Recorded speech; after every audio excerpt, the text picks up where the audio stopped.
Hello friends, आज मैं एक नई सीरीज शुरू करने वाला हूँ। यह सीरीज है भूगोल यानी कि ज्योग्राफी पर बेस्ड।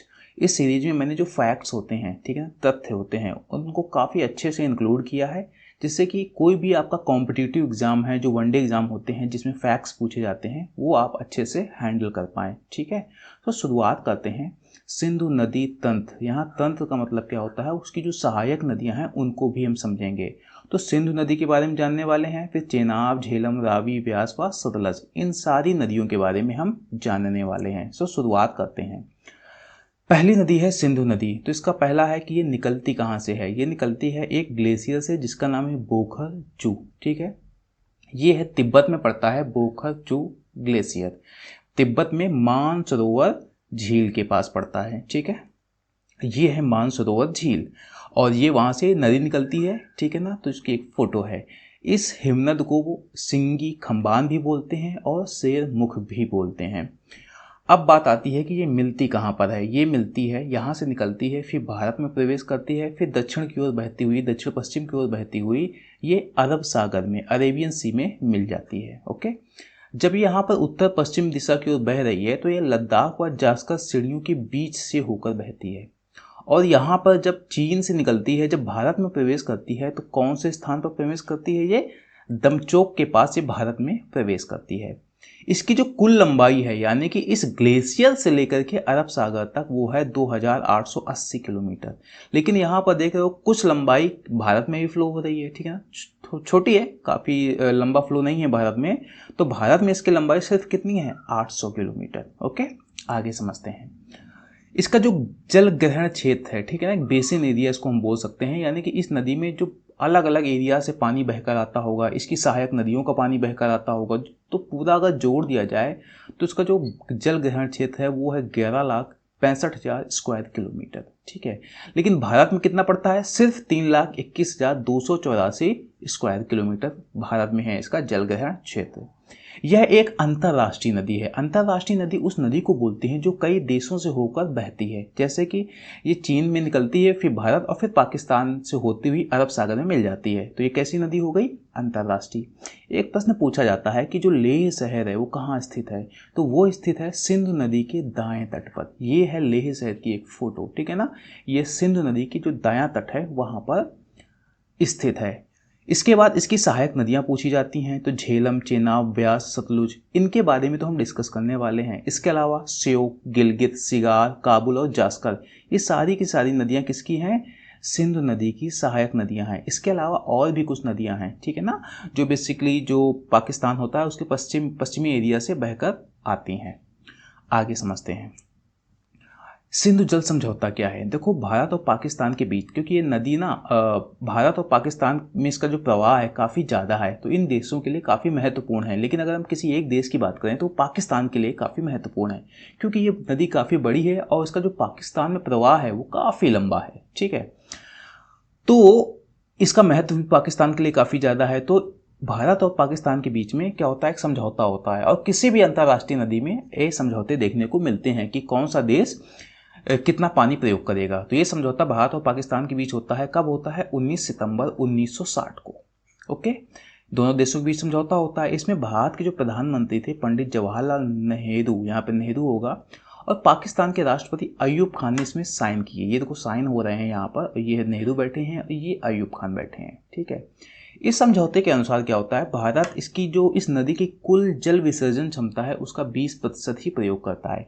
क्योंकि भारत में ये ऐसे क्षेत्र से होकर बहती है कि जहाँ पर कोई सिंचाई वगैरह की कोई दिक्कत नहीं है, तो वहाँ थोड़ा जल विद्युत परियोजनाओं के लिए इस पानी का प्रयोग किया जाता है, और बाकी पानी पाकिस्तान को भेज दिया जाता है। वहाँ पर इसके वेरियस यूज किए जाते हैं, सिंचाई से लेकर काफ़ी ज़्यादा अलग अलग तरीके के प्रयोग किए जाते हैं। ठीक है, तो ये है सिंधु जल समझौता। आगे समझते हैं। दूसरी नदी है चेनाब। इसको वेदों में क्या कहा गया है, अस्किनी नाम से भी उसको पुकारा गया है।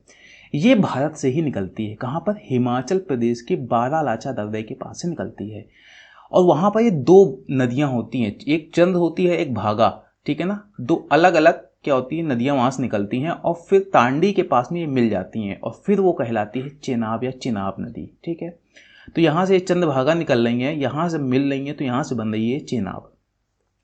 ये सिंधु नदी की सबसे बड़ी सहायक नदी है। ठीक है, यहाँ पर सबसे बड़ी सहायक नदी है।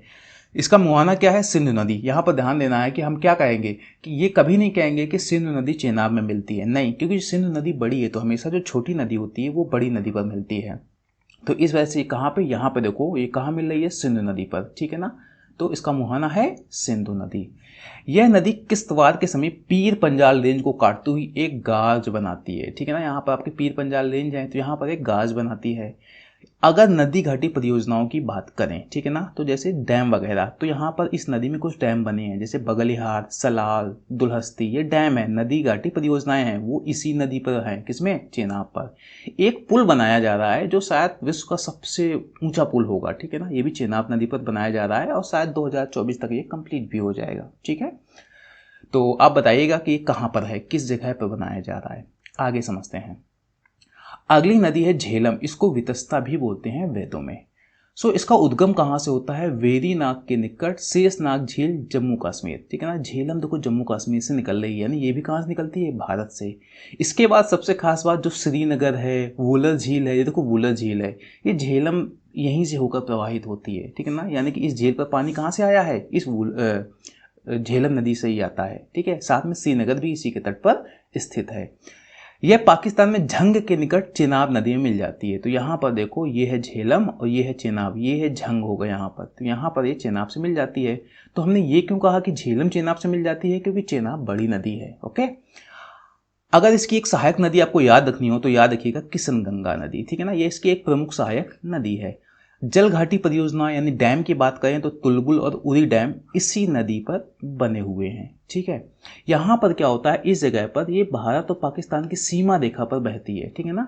तो झेलम नदी मुजफ्फराबाद से मीरपुर तक ये भारत और पाकिस्तान की एकदम सीमा बनाती है, यानी कि यही नदी ही सीमा है भारत और पाकिस्तान के बीच में। आगे समझते हैं। अगली है रावी, इसको परुष्णी या इरावती नाम से भी जाना जाता है, ठीक है। इसका उद्गम कहाँ है? ये भी हिमाचल प्रदेश, ठीक है ना। और वृहत हिमालय जो है ना हिमाचल प्रदेश का, वहीं से इसका उद्गम होता है। कहाँ से? रोहतांग पास। यहाँ पर आप जा सकते हैं, विजिट कर सकते हैं। अगर आप थोड़ा कहते हैं ना, अगर दुनिया में आए हैं, थोड़ा जो नेचुरल प्लेसेस हैं उनको जरूर विजिट कीजिएगा। तो ये रोहतांग पास से निकलती है रावी, ठीक है ना। तो रावी कहाँ पर है? ये यहाँ से निकल रही है रोहतांग पास से। और मुहाना चेनाब नदी देखो यहाँ से निकली और यहाँ पर चेनाब नदी मिल जाती है। तो पहले झेलम मिलती है चेनाब में, बाद में रावी मिलती है चेनाब में, ठीक है। तो ये वृहद हिमालय के रोहतांग दर्रे के पश्चिम से निकलती है और चंबा घाटी में बहते हुए, ठीक है ना, चंबा वैली में बहते हुए धौलाधार की उत्तरी, यानी कि यहाँ पर है तो यहाँ पर धौलाधार सेड़ी होगी और यहाँ पर होगी पीर पंजाल। तो धौलाधार की उत्तरी और पीर पंजाल की जो दक्षिणी ढलाल से होकर ये यहाँ पर एक गाज बनाती है। यह पाकिस्तान में मुल्तान यानी के पास जो एक एरिया है सराय सिंधु के निकट चेनाब से मिलती है, ठीक है ना। तो यहाँ पर ये जो मिल रही है ये मुल्तान यानी कि सराय सिंधु के पास यहाँ चेनाब से मिल जाती है। इस पर अगर हम बांध की बात करें, डैम कौन कौन से बने हैं, तो चमेरा डैम बना है, थीन बांध बना है, थीन डैम को ही बोलते हैं रणजीत सागर। ये जो फोटो है ये रणजीत सागर डैम की ही है।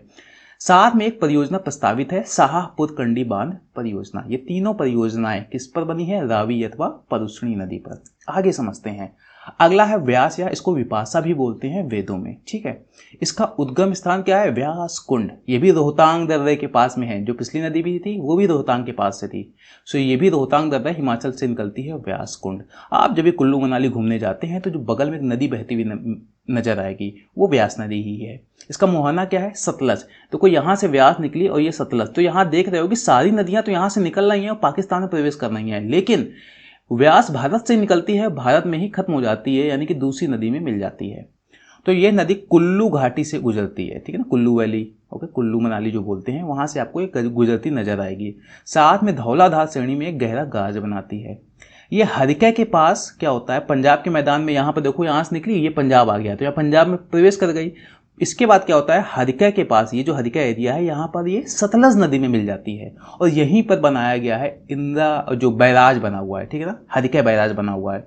और इसी बैराज से ही इंदिरा गांधी नहर निकाली गई है। यानी हरिकै के पास ब्यास नदी सतलज में मिलती है, यहीं पर हरिकै बैराज बना हुआ है और यहीं से निकाली गई है ये इंदिरा गांधी नहर, ठीक है, सिंचाई के उद्देश्य से निकाली गई है और ये भारत की सबसे लंबी नहर है।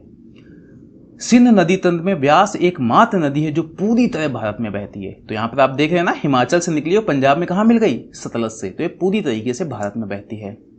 आज की अंतिम नदी सतलज नदी, इसको वेदों में क्या किया गया है, सतलुज नाम से बोला जाता है। ये एक दूसरी नदी है जो चीन से निकलती है, यहाँ से निकल रही है, ठीक है। चीन में कहाँ से, राकस ताल झील तिब्बत से निकलती है।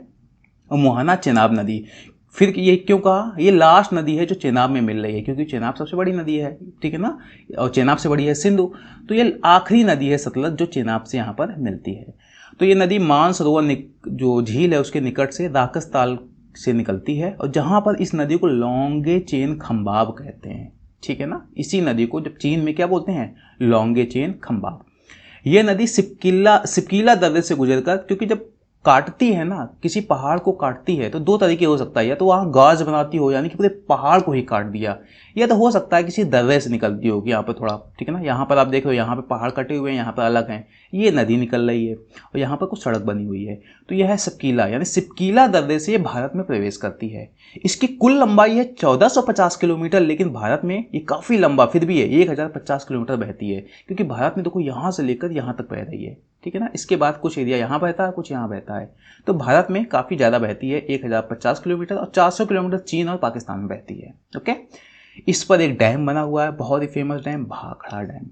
अगर आपको याद रखना है कि कोई एक इसकी सहायक नदी, तो आप इस नदी को याद रखिएगा, स्पीति नदी इसकी एक सहायक नदी है। ओके, तो ये था हमारा पहला वीडियो जिसमें मैंने इन नदियों के बारे में जो बेसिक जो डिटेल होती है, इनके जो फैक्ट्स होते हैं वो आपसे डिस्कस किए। ओके, हमें बताइएगा कि कमेंट करके कि ये वीडियो आपको कैसा लगा।